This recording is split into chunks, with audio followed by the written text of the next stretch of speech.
አንድ መኩ እኔ አንድ መናገር የምፈልገው በሀገር ስም ስልጣን ይዘው በየትኛውም አካባቢ የሚኖሩ የዲፕሎማሲ ሰዎች አመሰግናለሁ።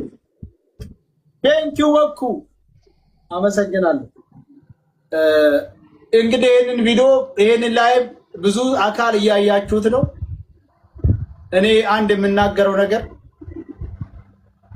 በሀገር ስም ስልጣን ይዛችሁ በሰው አገር በየአካባቢው ኤምባሲ ውስጥ የምትኖሩ የዲፕሎማሲ ሰዎች ስልጣናችሁ ህዝባችሁን ለማገልገል ህዝባችሁ ችግር ሲደርስበት ለመድረስ እንጂ አንድ ምንም የማያውቅ ተቀጥሮ የሚሰራን ግለሰብ ከሀገር ለማስባረር ወይም ደግሞ ያልሆነ ስም ሰጥቶ ለማሳሰር አይደለም። እኛ በምንኖርበት ሀገር ከናንተ የበለጠ ለህዝባችን እየሰራን ለሚታገተው ገንዘብ ለሚቀማው ለሚበደለው የናንተን ስራ እየሰራን ባለን ሁኔታ እንደዚህ ማድረግ ይሄ ነውር ነው። በየትኛውም ሀገር የኤምባሲ ሰራተኞች የዲፕሎማሲ ሰዎች እንደውም ከኛ ጎን ሆናችሁ ችግርን መፍታት ሲገባችሁ እኛን በዛ መልኩ ያልሆነ ስም ሰጣችሁ ምንም ሳናር ፖለቲካ ሳናወራ ምንም ሳንል እንደዛ ማስደረጋችሁ ይሄ እናንተን ውርደት ነው ብዬ ነው የማምነው። እኔ ምንም አልሆንኩ፣ ምክንያቱም ንጹህ ሰው ነኝ። በደለኛም ስላልሆንኩ አላህ የሆዴን ስላየ ክፉ ነገርም አላጋጠመኝ። እንዳውም ከነበርኩበት የተሻለ ህይወት ነው ያዘጋጀልኝ አልሐምዱሊላህ። ይሄ ደግሞ መገፋቴ ነው። ምንም ባላደረኩት ምንም ባልተናገርኩት ይሄ እኔ ዛሬ ከዛ ህይወት የተሻለ ህይወት ለመኖር ፈጣሪ አዘጋጅቶልኛል አልሐምዱሊላህ። ብዙ ሰዎች ከጎኔ ቆመዋል። ስለዚህ አሁንም ደግሜ ከቻላችሁ ለወገናችሁ መድረስ ነው። ካልቻላችሁ ደግሞ ለወገኑ የሚደርስ የሶሻል ሚዲያ ሽፋን የሚሰጡ ኢትዮጵያውያኖችን ማሳደድና ያላግባብ ከሚኖርበት ሀገር ማስባረር ይሄ በጣም ነውር ነው። ለሚያቅሰው ነውር ነው። እየሰማችሁ ነው፣ ሁላችሁም ትሰማላችሁ። ካው እያንዳንድ በየትኛውም ሀገር ያለ እኛ የምንንቀሳቀሰው በኢትዮጵያ ፓስፖርት በሀገራችን ኮርተን ከሀገራችን ስንወጣ ህግ አውቆን ያለምንም ተደብቀን አልወጣንም። ህግን በጠረጠረብን አጣርቶ ጉዳያችንን ጨርሰን ነው ከሀገራችንም የወጣ ነው። በኢትዮጵያ አየር መንገድ በቦሌ ነው የወጣ ነው። ተደብቀን የወጣን ሰዎችም አይደለም።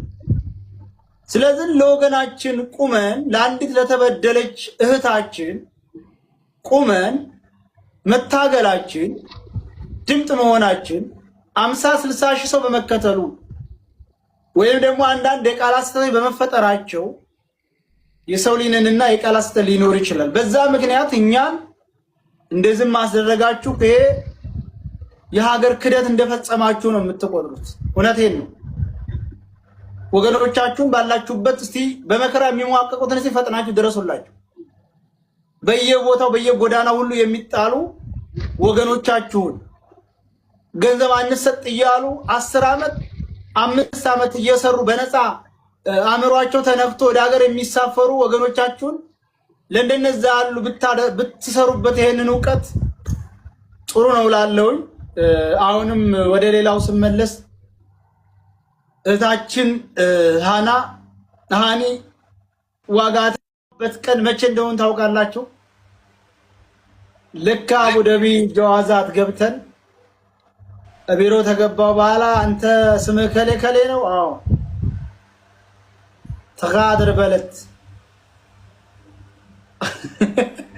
እውነት አረበኛ የጠላሁበት ቀን ተቃድር በለት አገራችንን ለቀ እንድትወጣ ተወስኖባል ያለ ጊዜ ባረበኛ ድንዝዝ ነው አልኩት።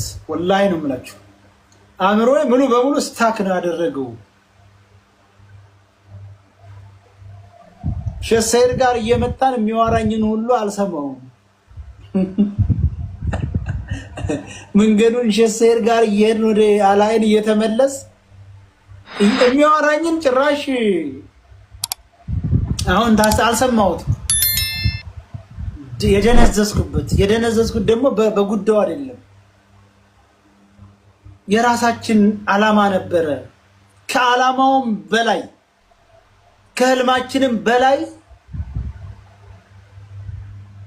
ጥላት መሳቁ እውነት በጣም ያናደደኝ። የትኛውም ሀገር ችግር የለውም ይሰራል፣ ግን ብዙ ጥላት አለ።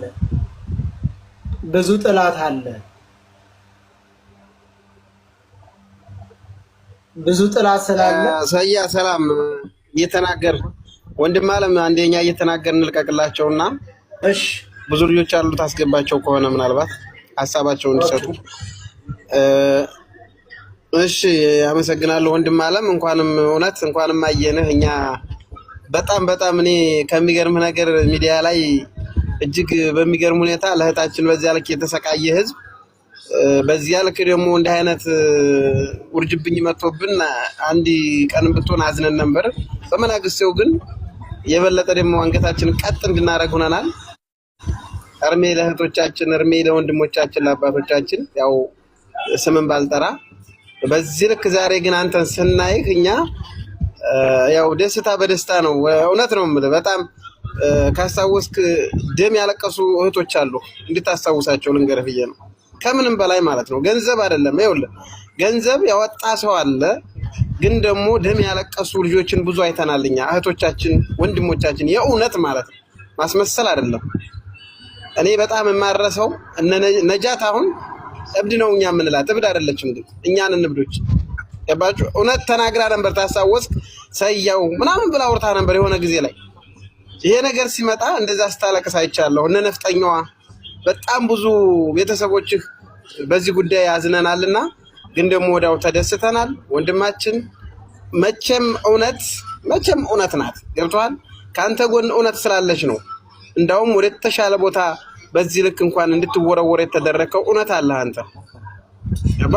ውሸት ቢሆን ሌላ ሴራ ቢኖርበት ተጋልጠ የሆነ ቦታ ላይ ትወርቃለህ እንጂ በዚህ ልክ የተሻለ ነገር ሊያጋጥም አይችልም ነበር። ተወደደም ተጠላም እውነት መቼም አትቀርም። ያን ጉዳይ ደግሞ ራስን አስተካክለ የበለጠ ይከድበታል እንጂ ሊቆም አይገባም። ጥላቶች ነበሩ፣ ምሳሌ ሳሉ፣ ማጭዴ ሳሉ፣ አልተሳካላቸውም። ፊልማቸው ተበላሽቶባቸዋል። እስከ አዲስ አበባ ቦሌ ድረስ መጠበቅ ደረጃ የተደረሰበት በዚህ ልክ ጥላቻ፣ በዚህ ልክ ሴራ እኔ በጣም ነው የሚያሳዝነው። ብቻ እንኳንም ወንድማችን እንደዚህ ያየንህ፣ ከቻልክ ሴት ልጆችን አስገባቸው። እዚህ የቆየን ሰዎች ወረድ ብንል እንደው አንዳንድ እንኳን ቢተነፍሱ ነው የምለው። እኔ ወንድም አለም ስላየው በጣም ደስ ብሎኛል። በጣም ነው የምወድህ፣ ክበርልኝ ለማለት ነው። እኔ ወርዳለሁኝ።